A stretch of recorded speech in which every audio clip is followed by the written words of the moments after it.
majority of people in our prisons have not been convicted. That for me is sad. Because of our laws, you are presumed innocent until you are convicted. Now, somebody fight the other and is taken to prison. A magistrate is in a hurry to remand, depending on who wants the person detained. And so we have a lot of people. The third element is the fact that most of the people in prison are other state offenses. And under the Constitution, as amended, the state ought to bear responsibilities for people convicted under the laws of the state. And so if you use bias or neglect and you push people into prison, you have to spend government money to feed them there and feed them properly.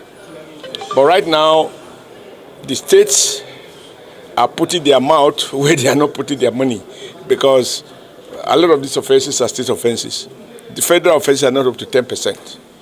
So there are a couple of reorganizations that needs to be done. But we, the Senate, would like to go around and see people, find out. You find some people in prison who could afford to pay 10,000 naira fine or 20,000 naira fine. As a consequence, he's in prison.